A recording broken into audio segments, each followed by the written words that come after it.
Shalom. All right, so today is the story of William Ansa Sesaraku. And this is another man that kind of had the same story as him, Job, son of Suleiman Digalu. Um, Basically, these men are both members of the family of African nobility, kings. Um, this Job is from Futa, and he is from Ghana, William Ensa. Okay, so they have a story for these guys. They have an explanation. Um, I don't. It's a lot about the transatlantic slave trade. So there's going to be a lot of misinformation here, obviously. Um, but I guess the reason why I want to show this story is to show that there was contact and indeed relationships back and forth between melanated people in Britain and Europe and the melanated people that lived in Central and Southern Africa. And yes, it was mainly based around what they call the slave trade. Um, but there was also alliances, as we've seen in other videos. The gentleman that was sent from Congo to represent um, the kingdom to Portugal, what you'd call political alliances, right? Um, but as we're going to see, not everything, of course, I mean, not everything is the way they said it. You know what I mean? It's different. So here we go. Here's his story. Um, One of the pictures done by him was done by one of the engravings, I should say, is done by John Faber the Elder, which was a British man that I've been tracking and studying on for a while because it seems that he does most all of these engravings that were done back then. And I've never been able to find a picture of him, but anyway. Okay, my wife's laughing at me, so I guess that was dumb. All right, so here we go. Ansa was born in 1736 in Anamabo,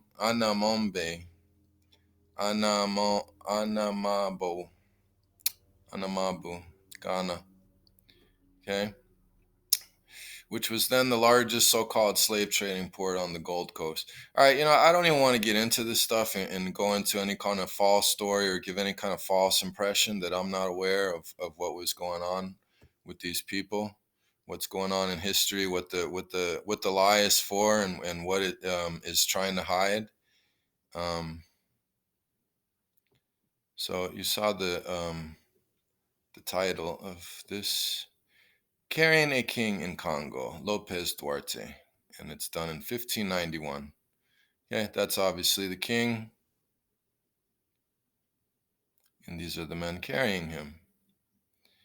Uh, yeah, this man definitely represents a melanated person to me. He looks like a melanated person to me. These men, these men do not look like melanated people to me. These slaves, I should say.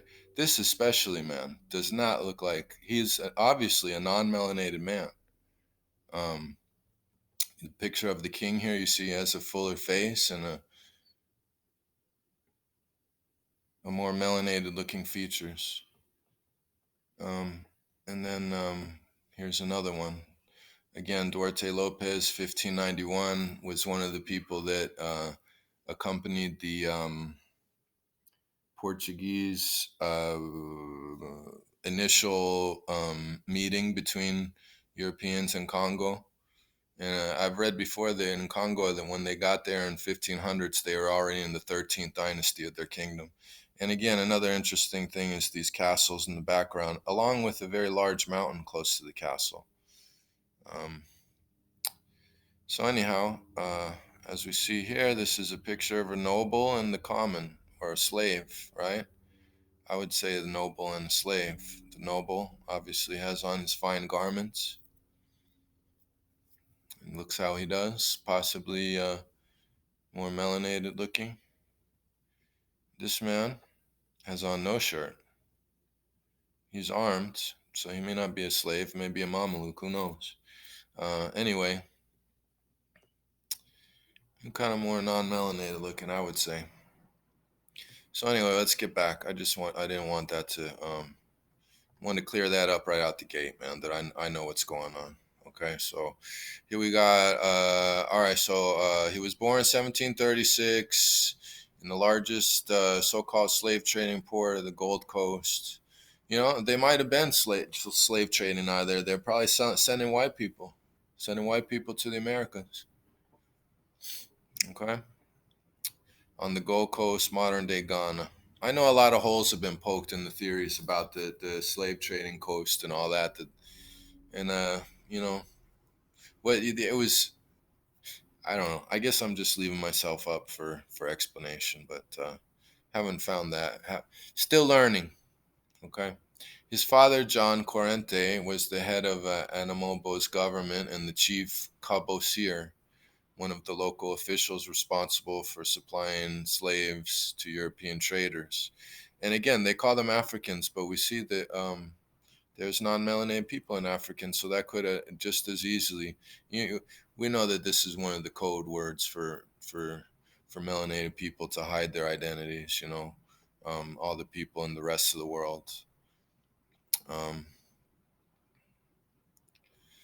and an important ally for anyone living or trading in the city. Accordingly, Anza and his family were of interest to many European polities.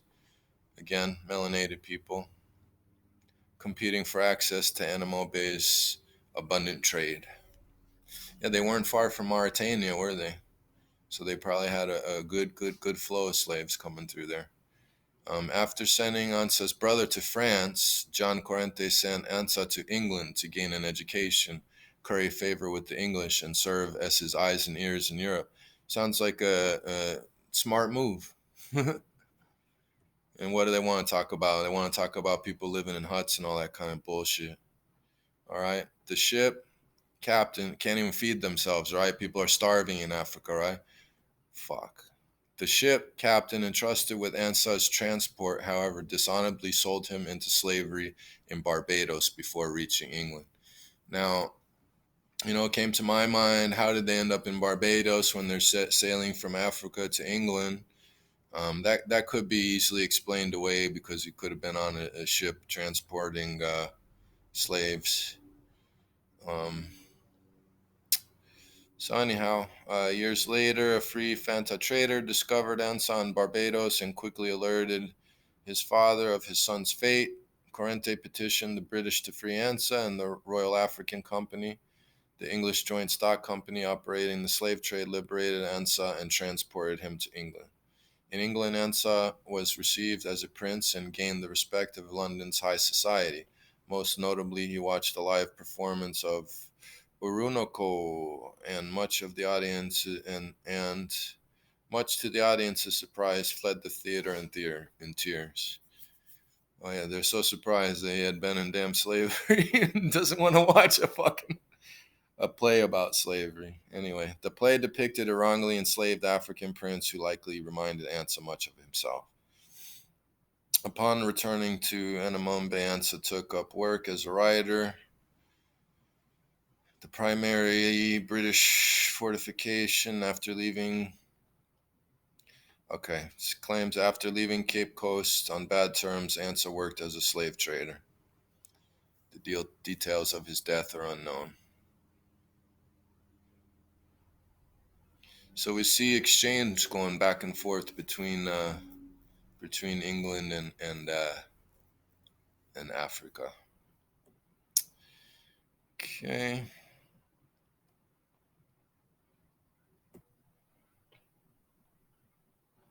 Okay, we're gonna take a look at this map real quick.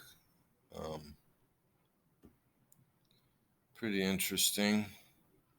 We've been learning how, that whole goddamn thing. This is the first motherfucking thing I thought of when I was finding out that Non-melanated people and melanated people have been in more or less close proximity for a long time. For a long time. Maybe since forever. After all, they were the three sons of Noah. They would have been together at that time, until they migrated out of there. But you know, it just goes to show the mind fuck that they put us all under, right? You from over there. Hey, white boy, you're from up there. You're from Europe. Hey, black guy, you're from Africa. Thousands of miles apart. Totally foreign and alien to each other. No, no, no, no, no. God damn it. God damn it. No. No, we've been close proximity. Sure, we've been enslaving each other. I've been enslaved. My people have been enslaved. Different people have been enslaved. A lot of bad things have been happening. But if they're in a close proximity like that, it has to mean that a lot of good things happened over the years as well. I believe that. I believe that. I could be wrong. I believe that though. Um, so I don't know. They have this Negro land here. Not sure what that's representing. That's different from other maps that we've seen and taught about. Although it is pretty much right up to, I believe this would be the border of Mauritania. Um, so this map has melanated people further north than I would have put them, than what the research that I've been researching would suggest. Um, but we see it's an older map from what was it, 1736. Um, yeah, I don't know what to make of that really. So anyway, Anamombe represented a major interest for European traders, again melanated people, including the Dutch, melanated Portuguese, melanated Swedish. I've been looking into them, right, because they had a colony in the Americas too, in the when the 13 colonies were going on, when the British and the Dutch and everybody was over here in the Americas originally. The Swedish had a place called New Sweden that was right around. It's just something that I seen about New Jersey, something like that. I don't know, somewhere around there. This would have been right in the beginning too. Danish, English, and French, right? So they all wanted in on these slaves on the West African coast. In fact, Anamambe was the largest slave trading port on the Gold Coast of Africa. Again, selling non-melanated people. By Ansa's birth, however, the primary competitors for trade with the people of Anamambe were the French and English. While other commodities were traded in Anamambe, the primary trade was in slaves. Still, the Fante people of the Anamembe rarely sold each other into slavery. Oh man, I didn't even see that. I must have read this 3 times, man. I'd be reading shit too many damn times. I didn't even see that shit. All right. The vast majority of the slaves sold in Anamembe were acquired by the Fante people from the African interior, right? Where's the interior of Africa? It's over here. It's like Mali and Chad, and where there's a lot of mixed blood in Africa, right? A lot of non-melanated blood. Um, I'm gonna go back over here. Okay, we're not gonna go too deep into this because with all the slave trading stuff, there's, like I said, a lot of misinformation here. But John Corrente sent one of Ansa's brothers to France in the early 1740s, and that brother returned to Anamambe with a European education and extensive knowledge of France. Corrente's strengthening relationship with France, however, worried the English traders in Anamambe. In turn, the English Royal African Company offered to host another of Corrente's sons. Corrente, eager to play England and France off each other for Anamembe's benefit, quickly agreed to send Ansa.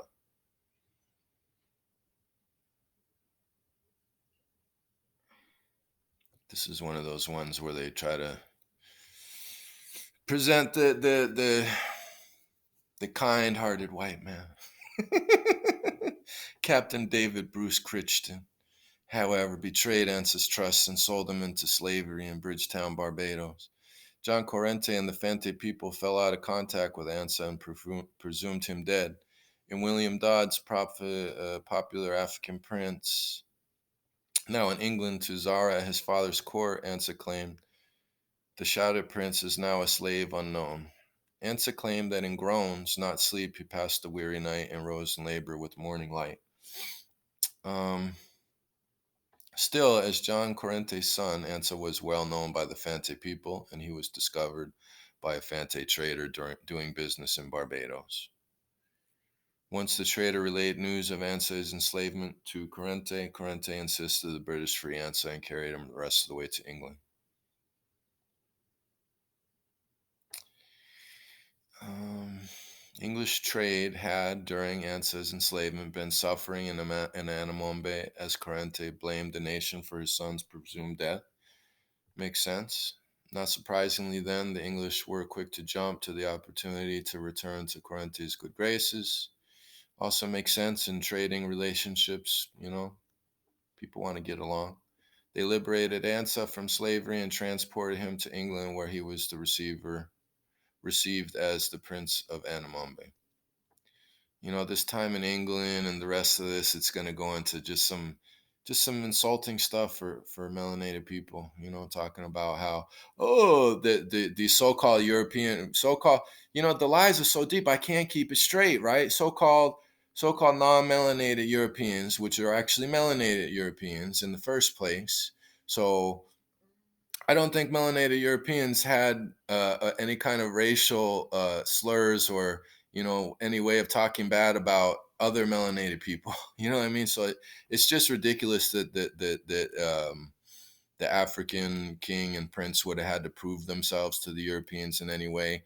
I mean, it would just simply be strictly a business relationship if you ask me. And so everything that goes along with that would probably be the way that they conducted themselves together, Um, and I think that was it pretty much. Yep. Okay. So, I'm going to say, have a great evening. Shalom.